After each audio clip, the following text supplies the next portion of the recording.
ओम नमः शिवाय।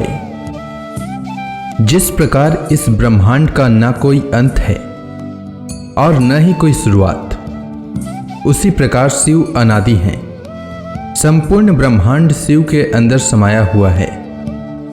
आइए श्रवण करते हैं सोमवार व्रत कथा। प्राचीन काल की बात है। एक नगर में एक बहुत धनवान साहूकार रहता था, जिसके घर में धन की कमी नहीं थी, परंतु उसको एक बहुत बड़ा दुख था कि उसके कोई पुत्र नहीं था। वह इसी चिंता में दिन रात लगा रहता था।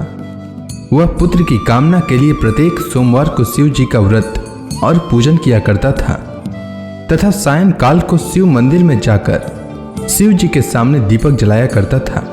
उसके इस भक्ति भाव को देखकर एक समय पार्वती जी ने शिव जी महाराज से कहा कि महाराज, यह साहूकार आपका अनन्य भक्त है और सदैव आपका व्रत और पूजन बड़ी श्रद्धा से करता है। इसकी मनोकामना पूर्ण करनी चाहिए। शिव जी ने कहा, हे पार्वती, यह संसार कर्म क्षेत्र है। जैसे किसान खेत में जैसा बीज बोता है वैसा ही फल काटता है, उसी तरह इस संसार में जैसा कर्म करते हैं वैसा ही फल भोगते हैं। पार्वती जी ने अत्यंत आग्रह से कहा, महाराज, जब यह आपका अनन्य भक्त है और इसको अगर किसी प्रकार का दुख है तो उसको अवश्य दूर करना चाहिए, क्योंकि आप सदैव अपने भक्तों पर दयालु होते हैं और उनके दुखों को दूर करते हैं। यदि आप ऐसा नहीं करेंगे तो मनुष्य आपकी सेवा तथा व्रत क्यों करेंगे। पार्वती जी का ऐसा आग्रह देख शिव जी महाराज कहने लगे, हे पार्वती, इसके कोई पुत्र नहीं है। इसी चिंता में यह अति दुखी रहता है।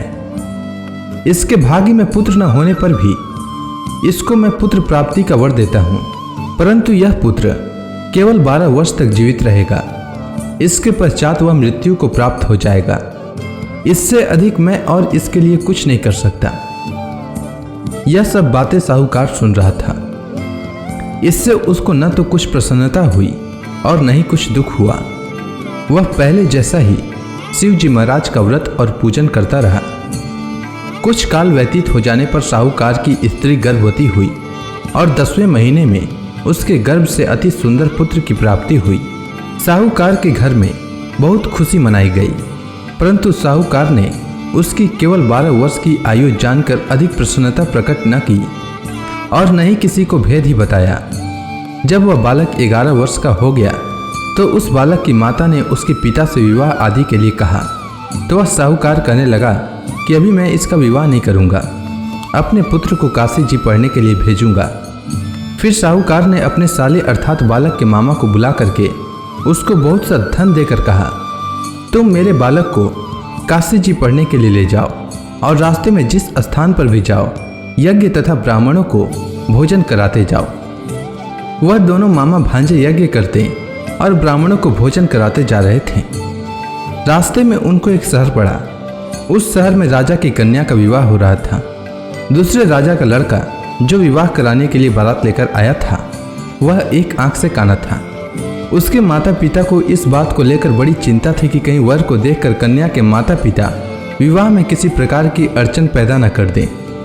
इस कारण जब उसने अति सुंदर सेठ के लड़के को देखा तो मन में विचार किया कि क्यों न दरवाजे के समय इस लड़के से वर का काम चलाया जाए।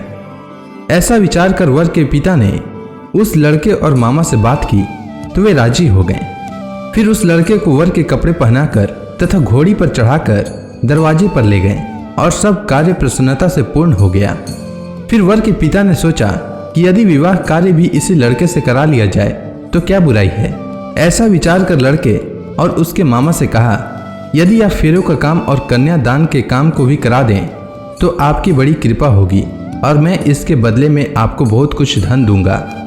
तो उन्होंने स्वीकार कर लिया और विवाह कार्य भी बहुत अच्छी तरह से संपन्न हो गया। परंतु जिस समय लड़का जाने लगा तो उसने राजकुमारी की चुंदड़ी के पल्ले पर लिख दिया कि तेरा विवाह तो मेरे साथ हुआ है, परंतु जिस राजकुमार के साथ तुमको भेजेंगे वह एक आंख से काना है और मैं काशी जी पढ़ने जा रहा हूँ। लड़के के जाने के पश्चात उस राजकुमारी ने जब अपनी चुंदड़ी पर ऐसा लिखा हुआ पाया तो उसने राजकुमार के साथ जाने से मना कर दिया और कहा कि वह मेरा पति नहीं है, मेरा विवाह इसके साथ नहीं हुआ है, वह तो काशी जी पढ़ने के लिए गया है। राजकुमारी के माता पिता ने अपनी कन्या को विदा नहीं किया और बारात वापस चली गई। उधर सेठ का लड़का और उसका मामा काशी जी पहुंच गए। वहां जाकर उन्होंने यज्ञ करना और लड़के ने पढ़ना शुरू कर दिया। जब लड़के की आयु 12 वर्ष की हो गई तो उस दिन उन्होंने यज्ञ रचा रखा था कि लड़के ने अपने मामा से कहा कि मामा जी आज मेरी तबीयत कुछ ठीक नहीं है। तब मामा ने कहा कि अंदर जाओ और सो जाओ। लड़का अंदर जाकर सो गया और थोड़ी देर में उसके प्राण निकल गए। जब उसके मामा ने आकर देखा कि वह मुर्दा पड़ा है तो उसको बड़ा दुख हुआ और उसने सोचा कि अगर मैं अभी रोना पीटना मचा दूंगा तो यज्ञ का कार्य अधूरा रह जाएगा। अतः उसने जल्दी से यज्ञ का कार्य समाप्त कर ब्राह्मणों के जाने के बाद रोना पीटना आरंभ किया। संयोगवश उसी समय शिव पार्वती जी उधर से जा रहे थे। जब उन्होंने जोर जोर से रोने की आवाज सुनी तो पार्वती जी कहने लगी कि महाराज कोई दुखिया रो रहा है, उसके कष्ट को दूर कीजिए। जब शिव पार्वती ने पास जाकर देखा तो वहां एक लड़का मुर्दा पड़ा था। पार्वती जी कहने लगी कि महाराज यह तो उसी सेठ का लड़का है जो आपके वरदान से हुआ था। हे महाराज, इस बालक को और आयु दीजिए, नहीं तो इसके माता पिता तड़प तड़प कर मर जाएंगे। पार्वती जी के बार बार आग्रह करने पर शिव जी ने उसको जीवन वरदान दिया और शिव जी महाराज की कृपा से लड़का जीवित हो गया। शिव जी और पार्वती जी कैलाश पर्वत पर चले गए। तब वह लड़का और मामा उसी प्रकार यज्ञ करते तथा ब्राह्मणों को भोजन कराते हुए अपने घर की ओर चल पड़े। रास्ते में उसी शहर में आए जहां उसका विवाह हुआ था। वहां पर आकर उन्होंने यज्ञ आरंभ कर दिया तो उस लड़के के ससुर ने उसको पहचान लिया और अपने महल में ले जाकर उसकी बड़ी खातिर की। साथ ही बहुत से दास दासियों सहित आदर पूर्वक लड़की और जमाई को विदा किया। जब वह अपने शहर के निकट आए तो मामा ने कहा कि मैं पहले तुम्हारे घर जाकर खबर कर देता हूँ। जब उस लड़के का मामा घर पहुंचा तो लड़के के माता पिता घर की छत पर बैठे थे और यह प्रण कर रखा था कि यदि हमारा पुत्र सकुशल लौट आया तो हम राजी खुशी नीचे आ जाएंगे, नहीं तो छत से गिरकर अपने प्राण खो देंगे। इतने में उस लड़के के मामा ने आकर यह समाचार दिया कि आपका पुत्र आ गया है, तो उनको विश्वास नहीं हुआ। तब उसके मामा ने शपथ पूर्वक कहा कि आपका पुत्र अपनी स्त्री के साथ बहुत सारा धन लेकर आया है। तो सेठ ने आनंद के साथ उसका स्वागत किया और बड़ी प्रसन्नता के साथ रहने लगे। इसी प्रकार से जो कोई भी सोमवार के व्रत को धारण करता है अथवा इस कथा को पढ़ता या सुनता है उसकी समस्त मनोकामनाएं पूर्ण होती है।